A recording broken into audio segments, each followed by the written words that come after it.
3-4 दिन पहले किसी ने मुझको एक वीडियो दिखाया, उसमें कोई नेता था, बहुत बड़ा नेता बात कह रहा था। किसी ने कहा कि पाकिस्तान के किसी व्यक्ति ने कह दिया कि भारत के अंदर जैन समाज के लोगों को बहुत ज़्यादा दबाया जा रहा है और बहुत कमज़ोर है और ऐसा और वैसा। तो इस बात को किसी पाकिस्तान या किसी और के लोगों ने कहा, तो उसके एवज में गवर्नमेंट ने, उनके स्पीकर ने एक बयान दिया। वो बयान सुनाया मुझे, 3 दिन पहले की बात है। तो उसमें कहा कि जैन समाज बिल्कुल माइनॉरिटी वाला समाज है, जिसकी पूरी कुल मिलाकर के संख्या 1 करोड़ के आसपास होगी पूरे भारत के अंदर। फिर वो कहते हैं कि वो जैन समाज के लोग सरकार से अल्पसंख्यक होने के लिए कभी दावा तक नहीं करते, सरकार से कोई सुविधा नहीं मांगते। फिर उसमें एक और चीज उन्होंने बहुत अच्छी बात कही, उन्होंने कहा जितना भी पूरे भारत के अंदर टैक्स दिया जाता है उसका 24% टैक्स सिर्फ जैन समाज के लोग देते हैं। हमने सुना तो हमको बड़ा आश्चर्य लगा। हमने कहा 24% टैक्स पूरे भारत का 140 करोड़ लोगों के बीच में जितनी भी जीडीपी चलाने के लिए जितना भी पावर चाहिए उसका 24% जैन समाज के लोग देते हैं। मैं सोच रहा था अंदर, बहुत बड़ी बात है, बहुत बड़ी बात। फिर और भी बहुत सारी चीजें बता रहे थे। बाद में एक ही चीज मुझे समझ में आई कि इतना सब कुछ होने के बाद भी ये कौम धीरे धीरे मिटती चली जा रही है। इस कौम के अंदर विकास खत्म होने को धीरे धीरे हो रहा है। क्यों?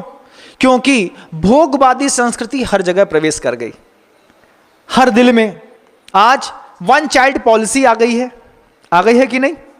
1 चाइल्ड पॉलिसी। और कई परिवार तो ऐसे हैं जो लिव इन रिलेशनशिप में रह करके ही अपनी लाइफ को बहुत अच्छे से एंजॉय करना चाहते हैं। ये 1 चाइल्ड पॉलिसी के कारण आप सोचिए, पहले तो नारा था हम दो हमारे दो, अब हम दो के बीच में सिर्फ एक का मोनो दिखाने लगे हैं। क्यों? कंट्रोल करिए। ठीक है, आपने कंट्रोल कर लिया, मान गए, देश कैसे कंट्रोल चलेगा? और 24% जीडीपी को चलाने के लिए जब आप टैक्स देते हैं, हम आपको एक बहुत अच्छी बात बताना चाहते हैं कि पूरे भारतवर्ष में जितने भी तीर्थ क्षेत्रों का निर्माण हो रहा है, जितने भी आयतनों के केंद्र बन रहे हैं, अगर आप चाहते हैं कि सब में सरलता, सहजता, एकाग्रता बढ़े, आप चाहते हैं कि देश में बलात्कार कम हो, आप चाहते हैं कि देश में सामंजस्य बढ़े, आप चाहते हैं कि देश का प्रत्येक व्यक्ति, प्रत्येक परिवार उच्चतम विकास को विकसित करे, सिर्फ जैन समाज के लोग महीने में 1 दिन की कमाई, मूलधन नहीं, सुन रहे हो क्या? पूरी दुनिया में जितने भी जैन समाज के लोग हैं, सिर्फ 1 दिन के धन की कमाई का दान करना प्रत्येक महीने में सीख लें। कि आपका मूल राशि तो आप अपने पास रखो, वो तो आपके काम आएगी। हमने दिन भर में कितना कमाया? किसी ने 500, किसी ने 5000, किसी ने 5 करोड़, किसी ने 50 करोड़। महीने में, 1 दिन में अगर आप कमा रहे हैं, जो भी कमाते हैं आप ईमानदारी पूर्वक आप सिर्फ 1 दिन की कमाई किसी एक स्थान पर सेंट्रलाइज करके दिखा दीजिए, फिर आप देखेंगे कि दुनिया में आपके 1 दिन की कमाई मात्र से बलात्कार की संख्या खत्म हो गई। आपकी 1 दिन की कमाई के दान मात्र से पूरे देश में रोग खत्म होने लगे। ये कैसे पॉसिबल है महाराज? पॉसिबल है अगर आप चाहते हैं तो। अगर आपने ये बात सोच ली कि मुझे अपने महीने भर में से 29 दिन की कमाई मैं खाऊंगा और 1 दिन की कमाई एक स्थान पर सेंट्रलाइज कर दूंगा, जिसका स्वामी या नियंत्रण ऐसे तीर्थंकर की सत्ता जैसे दिखने वाले महान गुरुदेव के हाथ में होगा, आप सोचिए वो क्या होगा। आपके 1 दिन की कमाई से 300 करोड़ के बड़े बड़े महाविद्यालय, औषधालय अगले 5-6 महीनों में 10, 12, 20 दिखाई देने लगेंगे, जिनको एक औषधालय, एक विश्वविद्यालय, एक कोई मेडिकल कॉलेज बनाने में जहां हजारों करोड़ रुपए लगते हैं, अगर सिर्फ जैन समाज के लोग 1 दिन की कमाई सेंट्रलाइज करके दान देने की कला सीख गए, मुझे यहां पे दान देना ही है। आपको बहुत कुछ और भी दिख रहा होगा, आप चाहें तो वहां भी अपनी दान राशि सेंट्रलाइज कर सकते हैं। बंधुओं, सेंट्रलाइज कर दें और आप देखिए कि कैसे जब अच्छे विद्यालय बनेंगे, अच्छी शिक्षा मिलेगी, तो नियम से बलात्कार के केस कम होंगे। क्यों? अज्ञानी और वासना युक्त व्यक्ति ही इस तरीके की क्रियाओं में प्रवृत्त होते हैं। डेथ रेट भी कम होगा क्योंकि अच्छी सुविधाएं औषधियों की मिलेंगी, और हिंसा भी कम होगी। क्यों?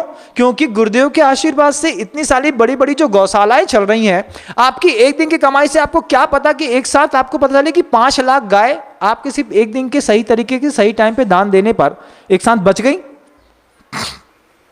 आपको तो पता भी नहीं है। अभी 7,500 पाड़े ये मंडला की रोड से उठा करके लोग ले जा रहे थे कलकत्ता पश्चिम बंगाल तक। इन 7,500 पाड़ों को एक साथ पकड़ लिया गया, व्यवस्थित रखा गया। लोग पैदल चला करके ले जा रहे थे बंधुओं। 7,500 क्या होता है सोचो। हर पाड़े को जिंदा रहने के लिए भूसा चाहिए, खाना चाहिए। आप सिर्फ अपने पेट में भूसा डालने के लिए तैयार हैं, किसी दूसरे के दिमाग में भी रोटी और भूसे की दान की चिंता करिए। आपने सिर्फ एक दिन की कमाई दे दी तो इतने कितने सारे लोग बच जाएंगे, कितनी सारी सुविधाएं बढ़ती चली जाएंगी। आपका मूलधन तो हमेशा आपके पास रहे, सिर्फ कमाई की बात है।